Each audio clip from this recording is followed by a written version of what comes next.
Quais são os critérios que nós temos para poder avaliar quem tem maior poder de impacto, quem tem menos poder de impacto? Primeiro, quanto mais massa, mais poder de impacto. Segundo, quanto mais velocidade, mais poder de impacto. Terceiro, nem a massa, nem a velocidade é supremo um em relação ao outro. Tem o mesmo grau de importância. Então vamos lá. A situação A e a situação B. Quem dos dois tem maior quantidade de movimento, maior poder de impacto? Já vimos, né?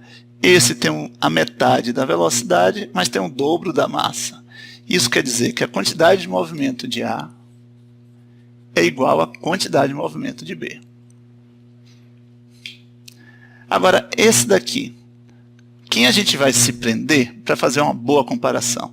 Já que esse tem a mesma massa, é aqui que eu vou me prender. Esse aqui tem um dobro da velocidade desse.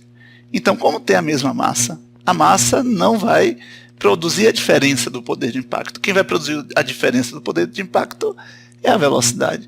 E sendo essa o dobro que essa, eu devo concluir que ela tem, ou que esse corpo tem um dobro da quantidade de movimento que o corpo B. Então, a quantidade de movimento de C é igual a 2 vezes a quantidade de movimento de B.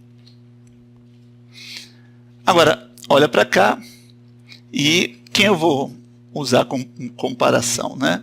Bom, eu posso usar o A ou o B, né? Porque o B dialoga com o D, a mesma velocidade, e dialoga com A, porque tem a mesma massa, certo?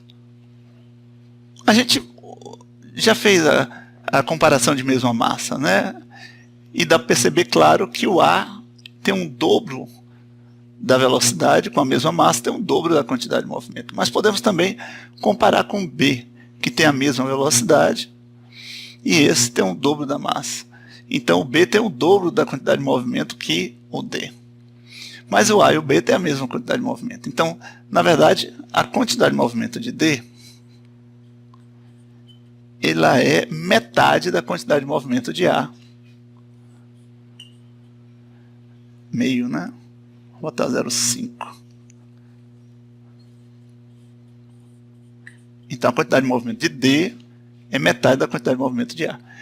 Né? Ou metade da quantidade de movimento de B, porque A e B tem a mesma quantidade de movimento. Então, se eu fosse juntar tudo isso, eu poderia dizer que a quantidade de movimento de A é igual à quantidade de movimento de B. A quantidade de movimento de C é 2 vezes a quantidade de movimento de B. Então, isso implica que a quantidade de movimento de B é metade da quantidade de movimento de C. Então, isso é igual a 0,5 da quantidade de movimento de C. E isso continua na igualdade, ou seja, Q de A, Q de B. Né?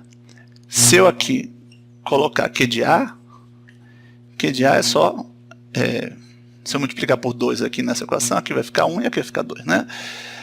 Então, como o Q de D